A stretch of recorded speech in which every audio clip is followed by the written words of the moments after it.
नमस्कार, हम डिम्पल मिश्रा स्वागत करतनी रौरा सबके अपना चैनल पे। आज हम आप सब खातिर लेके आयल बनी एगो अच्छा सा प्यारा सा बेटी विवाह गीत। आप सब ये गीत सुनी। अगर ये गीत पसंद आई तो लाइक सब्सक्राइब शेयर करें और हाँ कमेंट करके बताएं कि ये गीत आप सबके कैसन लागल है। बहे पुरवैया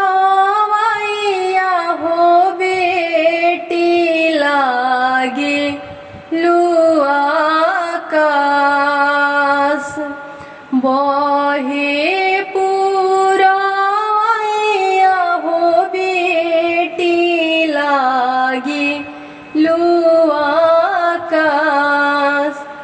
माई धियावा बैठी बेटी नैना ढारे लोर।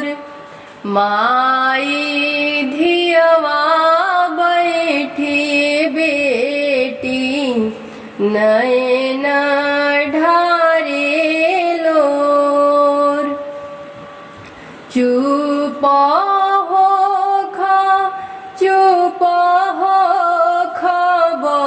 बछिया हमार। चुप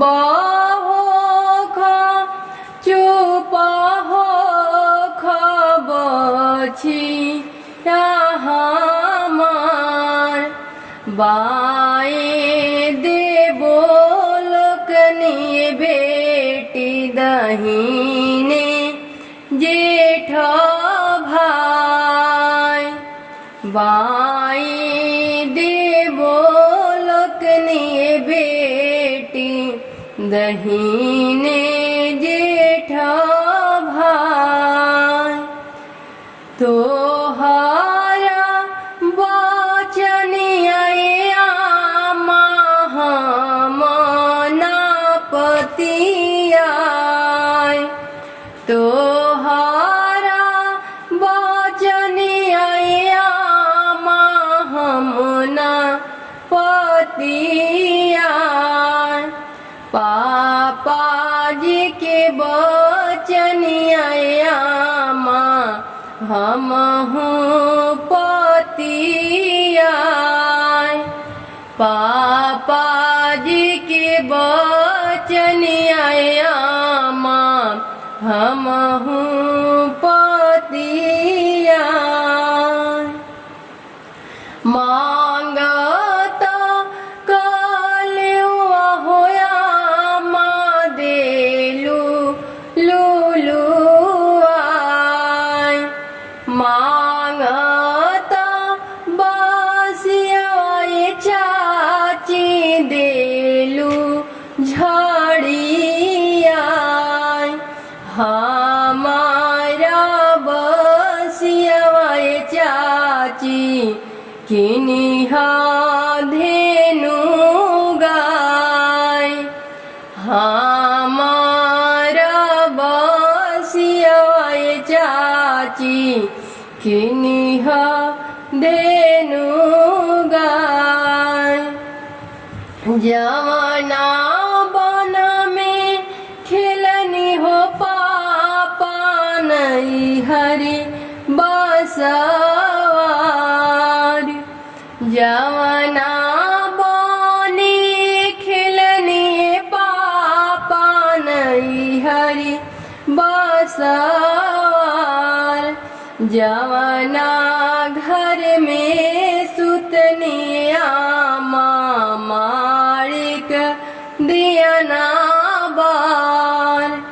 जवना घर में सुतनिया मारिक दियना बार।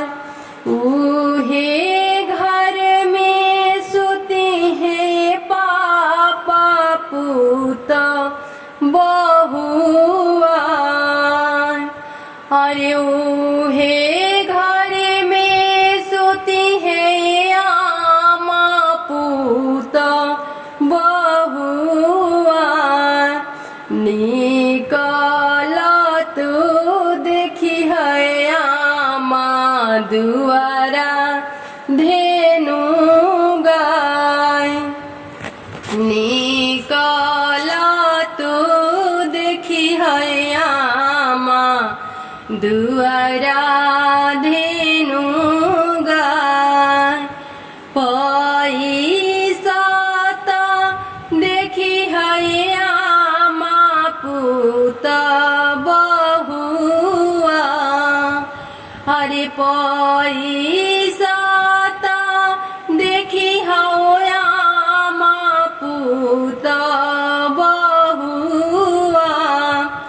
चले के तो चललू ये बेटी देलू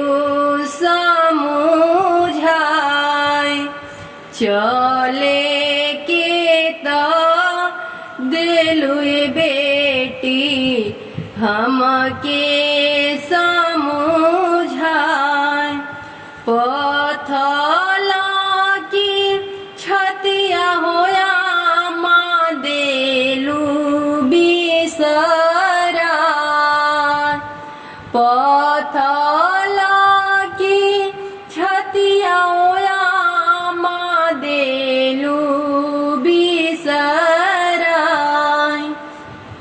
बहे पुरैया हो बेटी लागे